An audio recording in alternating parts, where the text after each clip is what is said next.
বর্ষবরণের খবর জানাতে এই মুহূর্তে নিউ ইয়র্কের টাইমস স্কোয়ারে আছেন সহকর্মী হাসানুজ্জামান সাকি। সরাসরি যাচ্ছি তার কাছে। ধন্যবাদ।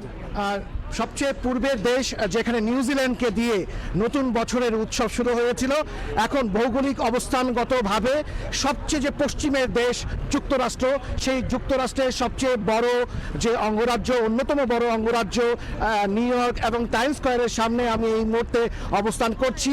সবাইকে যুক্তরাষ্ট্র থেকে ইংরেজি নববর্ষের শুভেচ্ছা জানাচ্ছি। আপনারা জানেন টাইমস স্কোয়ারের বল ড্রপ একটি ঐতিহ্যবাহী একটি অনুষ্ঠান।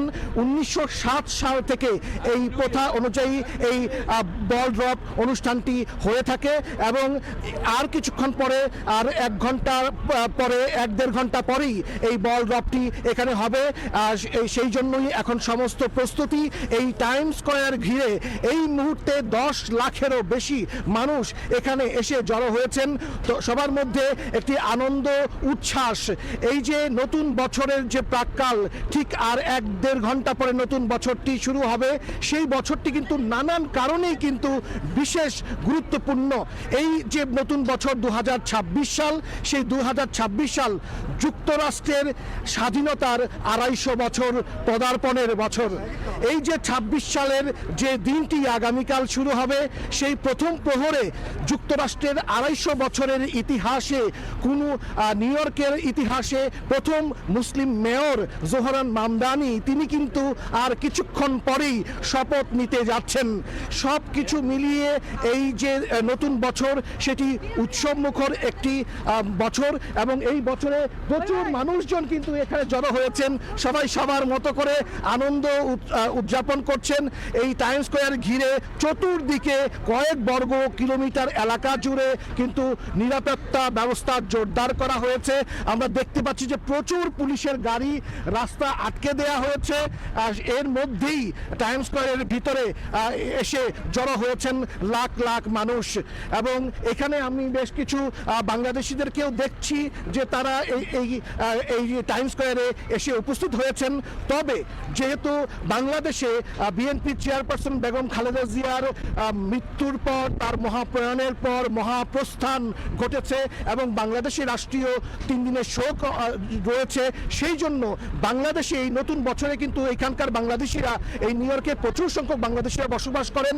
এই টাইমস স্কোয়ারে তো সবাই হয়তো আসতে পারেন না, তারা কিন্তু বাঙালি যে পাড়া, সেইখানে কিন্তু নানান ধরনের বর্ষবরণের অনুষ্ঠান আয়োজন করে থাকেন প্রতি বছরই। কিন্তু রাষ্ট্রীয় এই শোকের কারণে বাংলাদেশি বিভিন্ন কমিউনিটির বর্ষবরণের উৎসব কিন্তু তারা বাতিল করেছেন। অনেকেই এই উৎসবটি রাষ্ট্রীয় শোকের কারণে করছেন না, কিন্তু তারপরেও নতুন বছরের যে আনন্দ, নতুন বছরের যে উচ্ছ্বাস, সেই উচ্ছ্বাস, নতুন বছরের আশার আলো, সম্ভাবনা সব কিছু নিয়েই নতুন বছর আসে। এবং এই নতুন বছরে যে বাংলাদেশের নির্বাচনটি হবে, সেই যে ফেব্রুয়ারির 12 তারিখে বাংলাদেশের যে নির্বাচন, যে গণতন্ত্রের পথে উত্তরণের যে যাত্রা শুরু হবে নতুন বছরে, সবাই কিন্তু, বিশেষ করে এই প্রবাসী বাংলাদেশিরা কিন্তু এই দিনটির জন্য, গণতন্ত্রের উত্তরণের এই বছরটি দেখার জন্য কিন্তু মুখিয়ে রয়েছেন। আপনি জানেন যে এই নভেম্বর, ডিসেম্বর, জানুয়ারি তীব্র শীত থাকে। আজকেও কিন্তু প্রচণ্ড শীত। এখন এই মুহূর্তে কিন্তু কিছুটা তুষারপাতও শুরু হয়েছে।